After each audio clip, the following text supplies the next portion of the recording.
Hey students, now this semester, your third semester, you have a complimentary course paper named Narratives of Resistance. It's a wonderful paper, and in that you will be learning texts that deal with many writers' efforts to oppose inequality, injustice, suppression, oppression, many sorts of social, political, gender inequalities, and all these. So, we will get to know many writers, many wonderful texts, many poems, many uh, short stories, everything which discusses with this issue. And we also get to know about people, cultures, etc., who had been in the margins for a long time, be it women, be it tribals, be it other marginalized communities.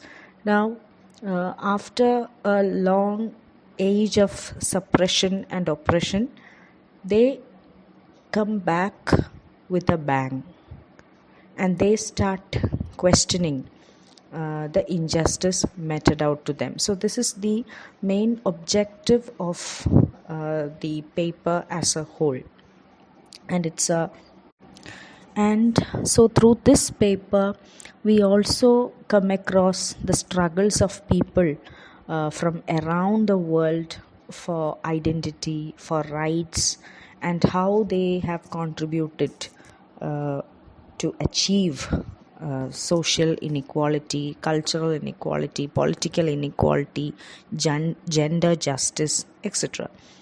So, today we'll be discussing a poem by Taslima Nasrin, and the poem is called Garment Girls. Now, before moving on to the poem, we need to know a lot about the writer Taslima Nasrin, who she is, what is the ideology that she is conveying through her works, etc. Now, Taslima Nasrin, she was born in 25th August 1962, and she is a Bangladeshi by birth. She was born in a place called Mymensingh, Mymensingh, Mymensingh in Bangladesh. And in accordance with the wishes of her parents, especially her father, who was a doctor, she studied medicine. And on completion of her education, she worked as a gynecologist in hospitals in Dhaka. Now, while she was a medical student, she gained prominence as a feminist columnist, and she has also published poetry and fiction.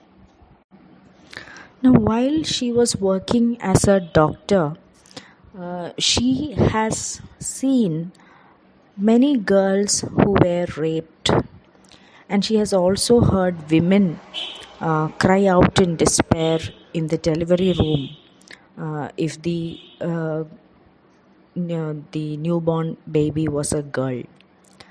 So, she was also born into a Muslim family, but later she became an atheist over time. And it is because of her experiences as a doctor and the sort of trauma that she saw in the girls that she treated, that in course of time she took up her stance as a feminist writer. In her early literary career, Taslima Nasrin mainly wrote poetry, and she has published over a half a dozen collection of poems, and the poems' major theme was female oppression, and her language was also very sharp, very stark. And she started publishing prose in the 1980s, and she has published a novel named Lajja. Lajja, that was translated into shame. And this novel, which was published in 1993, it was banned on the ground that its inflammatory tone excited tensions between Muslims and Hindus. And she was even accused of blasphemy and conspiracy against the Islam, and even a reward was offered for her head. So after that, she was forced to flee from Bangladesh, and she sought asylum in Sweden. And later, she lived in United States. Now, at present, she lives as an exile in Calcutta. However, she has received many awards, uh, the Sakharov Prize for freedom of thought from the European Parliament in 1994, the UN Educational, Social and Cultural Organizations Tolerance and Nonviolence Award in 2001, and the UNESCO Mendajit Singh Prize. So all this she received, and then she is appreciated as a feminist, a staunch fighter for women's rights and against religious fundamentalism, which she regards as being very responsible for the oppression of women in Bangladesh. And one of her best collection of poems is called the called All About Women. And through the many poems written in this text, she tells us about the situation of women in Bangladesh. And in her opinion, women live in a state of oppression in Bangladesh, and political freedom has not done much to elevate it or to help them better their lives. So she always talks about how women continue to be subordinated within the male dominated state structure.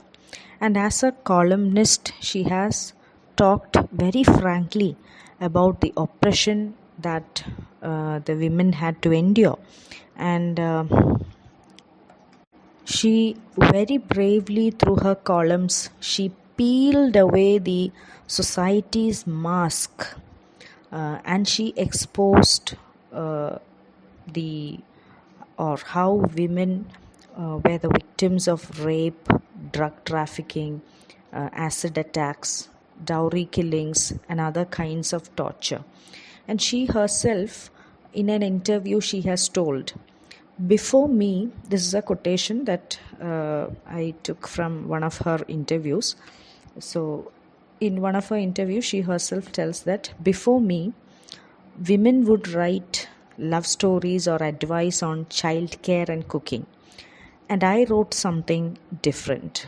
So there is a firebrand quality that you find in Taslima Nasrin. She is opening up the perils and tortures that women undergo in and around the world as a whole, especially with a focus on Bangladesh. So she comes up with again a statement that the real liberation of women can be achieved only when women themselves stand up for their rights. And this is a universally accepted one. And she says that the empowerment of women is needed not only in Bangladesh but also in all South Asian countries as well. That women have to raise their voice against all oppression and create spaces for their own in various fields. So this is all. This is the content that we find all through her writings, be it prose or poetry, whatever. Now we'll move on to a poem prescribed for your study, Garment Girls. So now I'll read this poem, Garmin Girls by Taslima Nasrin. The Garmin girls walking together look like hundreds of birds flying in Bangladesh sky. Garmen's girls returning to their slums at midnight are met by street vagabonds who grab a few takas from the girls, pushing their bodies into the girls' bodies, stealing the night's spoils. Despite sleepless night, before dawn, the girls again walk together, men's mouths getting watery when they pass and spit. The girls avoiding as many as they can, eating nobody's food, wearing nobody's clothes, walking on. Like blind bullocks, they trudge ahead, have-nots dependent upon the haves, forbidden to enjoy the sky's rainbows, fated to be thrown around, fingered, raped in darkness and fear, instead of bathing joyfully in the moonlit night. Like hundreds of Bangladesh flying in the world sky, the Garmin girls walk on, walk on. Here, the Garmin girls refer to the females working in sweatshops. And sweatshop means a factory or workshop, especially in the textile industry. And here, workers are employed at very low wages for long hours and under poor conditions. And majority of the workers employed here are women, especially young girls. And when we look at the economy of Bangladesh, we see that Bangladesh is now a major player in the global clothing trade. And you see that starting from the scratch in the early 70s, it is now a multi-billion-dollar business in Bangladesh. And this textile industry employs around 2 million people. And of this, 85% of whom are women. Okay.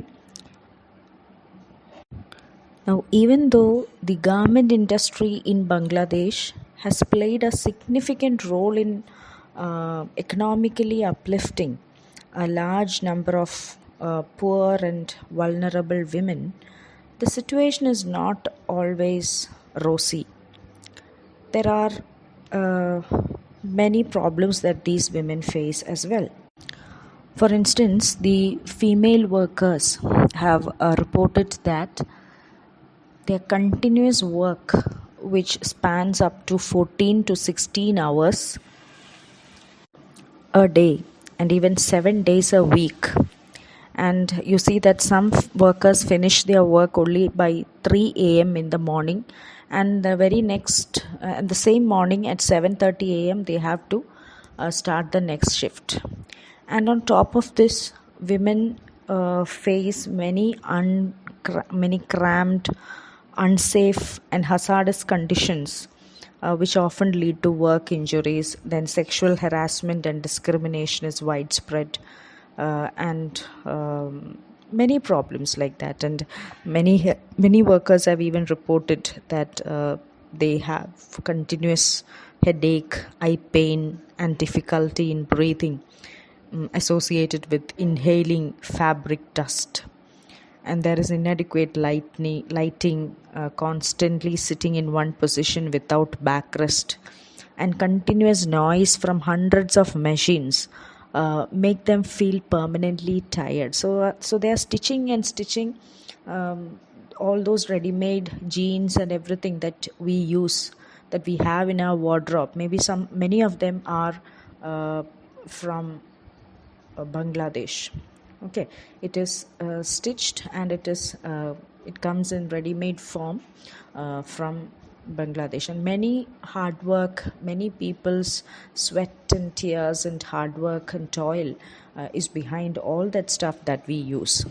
Okay, so it is, this poem is also talking about the female workers who work in the garment industry and the torture that they suffer. Uh, that becomes the core theme of this poem. So now let's look line by line. The garment girls walking together look like hundreds of birds flying in Bangladesh sky. So the reference is to the group of girls. So as I have told you, many women in Bangladesh are resorting to this job in sweatshops. So you can find so many women, they go together for job and etc. So that is the flock, the number of that whole group of women who go together for work. That is what the poet says, the garment girls walking together. They look like hundreds of birds flying in Bangladesh sky. Garment girls returning to their slums at midnight. So they come back after work at midnight.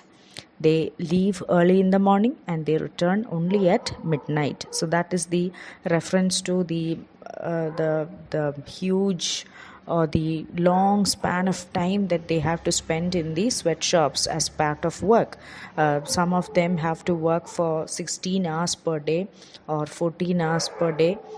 So they can return only after only at midnight, and by the time they reach home they will be completely exhausted. So on their way back home, what do they meet? They are met by street vagabonds who grab a few takas from the girls, and takas refer to the Bangladeshi currency, and one taka is equivalent to 0.87 Indian rupee. Nasrin is talking about the stalking or the eve teasing that these women have to endure on their way back, and they are returning after work in the midnight. And sometimes the street vagabonds or the wanderers or some people drunken and roaming around in the streets, they will just grab a few hard-earned money from these girls, and they also tries to molest or physically abuse these girls, and that's narrated in the next lines. Pushing their bodies into the girls' bodies, stealing the night's spoils. So these men, these vagabonds, these wanderers, these anti-socials, they just spoil their toil or they rob their hard-earned money, and they also humiliate them. They also try to physically abuse these girls. And then what happens? Despite sleepless night, before dawn the girls again walk together. So the very next day, as I told you, some of them have to work even till 3 a.m. in the morning, and the same morning 7:30 a.m. they have to enter for the next shift. So after reaching home, they have some household chores to be done. They have to feed the children, they have to look after the husband, they have to make some food or anything. So after all this, they again, after a sleep for 1 or 2 hours, they have to get ready and go for the next day's work. So these girls, despite the sleepless night, before dawn these girls again walk together, and on their way back for work they again meet with many offensive and unsocial or unacceptable behavior from the part of the men.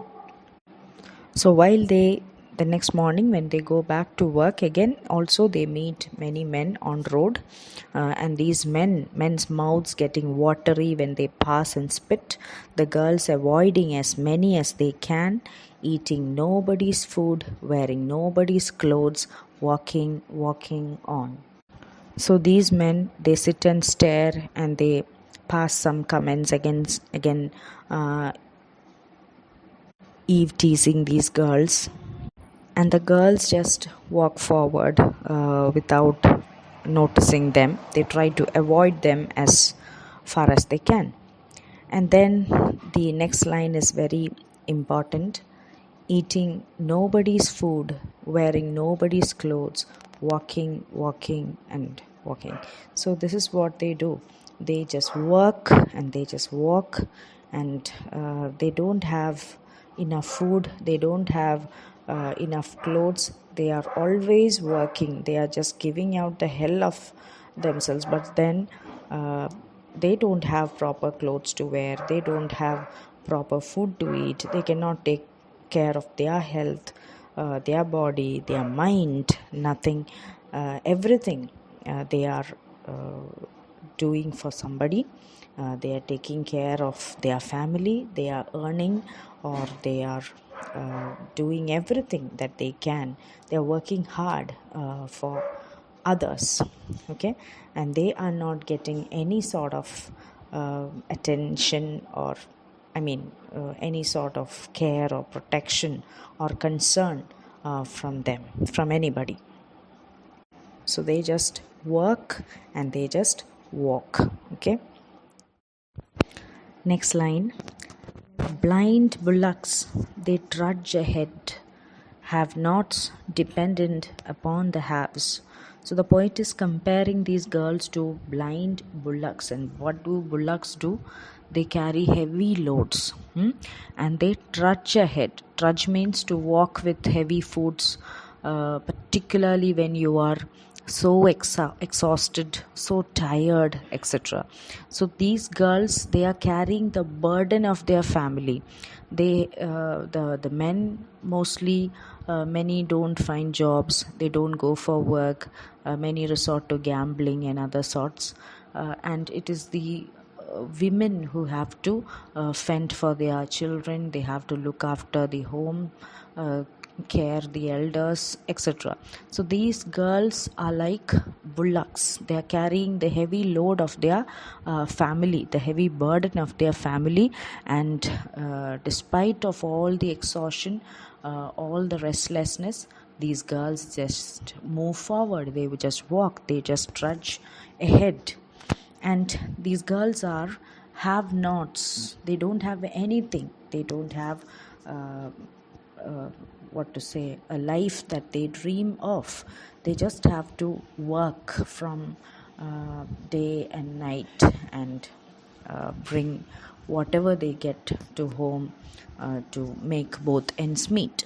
And so these girls are have nots, and they depend on the haves, on the rich people, and it is the owners of the capital, the clothing industry, it is they who profit by making these girls work and suffer endlessly, okay. And so they are have nots dependent upon the haves, and they are forbidden to enjoy the sky's rainbow. So you should be thankful that there are many girls, maybe younger than you, who are suffering, and they don't have any right to education. Maybe if you just check out many YouTube videos, you can see the plight of young girls, very young girls, especially in Bangladesh, such garment industries, and the sort of work that they have to do, the sort of discrimination and exploitation that they are exposed to. So you should be thankful that you have a good family who takes care of you, who takes care of your needs. You can have education, you have all the things that most of you have. You have a very good life compared to all these girls, okay. So that is why the poet says these girls are forbidden to enjoy the sky's rainbows. They also have dreams and aspirations about their life, but they cannot think of anything else. What is left for them? They just have to work and work. That's it. And she says they are fated to be thrown around, fingered, raped in darkness and fear, instead of bathing joyfully in the moonlight night. So even if they go to work at home or outside the home, they are always exploited by the menfolk.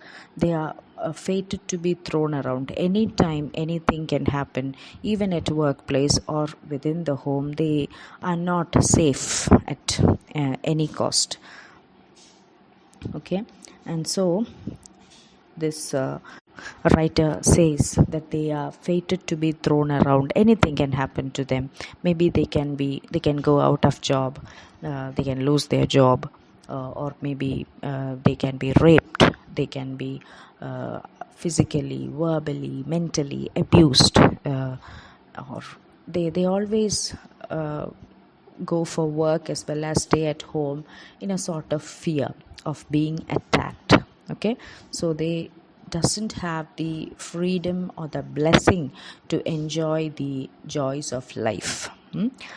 So that is a very tragic or a very touching picture that Taslima Nasrin draws us about the girls working in the garment industry in Bangladesh. So it is again not only the girls working in the garment industry in Bangladesh, but again you can see many such people struggling with their life, the less advantaged. Maybe you have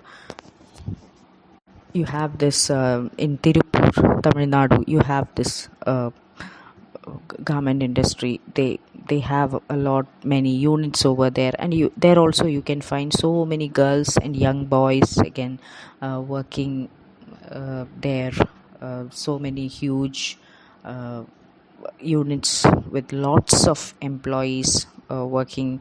Many of them have similar situations at work as well.